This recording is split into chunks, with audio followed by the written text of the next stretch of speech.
அண்மை செய்தி. திருத்தணி செல்லும் ரயிலில் கத்தியுடன் ரீல்ஸ் எடுத்த 17 வயதுள்ள 4 சிறுவர்களை தடுத்த வட மாநில இளைஞர் மீது சரமாரியாக கொலைவெறி தாக்குதல் நடத்தப்பட்டது குறித்து இபிஎஸ் கண்டனம் தெரிவித்திருக்கிறார். கூடுதல் தகவல்களை தருகிறார் எமது செய்தியாளர் பிரகாஷ். முழு விவரங்கள் என?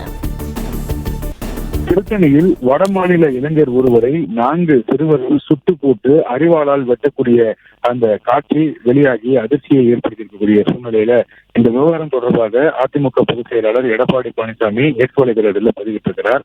சென்னையிலிருந்து திருத்தணி செல்லும் ரயிலில் கத்தியுடன் ரீல்ஸ் எடுத்துக் கொண்டிருந்த 17 வயதுள்ள 4 சிறுவர்களை தடுத்த சுராஜ் என்ற வடமாநில இளைஞரை சிறார்கள் அறிவாளால் சரமாரியாக கொலைவெறி தாக்குதலில் ஈடுபட்டதாக வரும் செய்தி அதிர்ச்சி அளிப்பதாக எடப்பாடி பழனிசாமி பதிவிட்டிருக்கிறார். இந்த தாக்குதல் தொடர்பான காணொலியை காண நெஞ்சம் பதைக்கிறது. படிக்கும் புத்தகம் இருக்க வேண்டிய கைகளில் பட்டாக்கத்தி வந்திருப்பது வெட்கக்கேடானது. தமிழ்நாட்டை இப்படி கொடூர நிலைக்கு திரு மு.க. ஸ்டாலின் அவருடைய திமுக அரசு தள்ளிவிட்டது என்ற கோபம்தான் மேலோங்குகிறது. அறிவாளால் தாக்கிய சிறுவர்கள் கஞ்சா போதையில் இருந்ததாக கூறப்படுகிறது. வெறும் 17 வயதுள்ள சிறுவர்கள் கையில் போதைப் பொருளும் அறிவாலும் செல்லும் நிலைக்கு யார் பொறுப்பு என்று கேள்வி எழுப்பியிருக்கிறார். மாநிலத்தின் எதிர்காலத்தை இப்படி சீர்குலைத்துவிட்டு எத்தனை மேடை ஏறி என்ன பெருமை பேசி என்ன பயன் மு.க. ஸ்டாலின் அவர்களே என்று எடப்பாடி பழனிசாமி கேள்வி எழுப்பியிருக்கிறார்.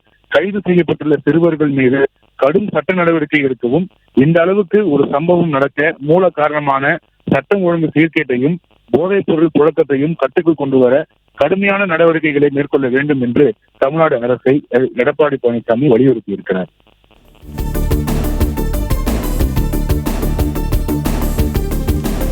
தகவல்களுக்கு நன்றி பிரகாஷ்.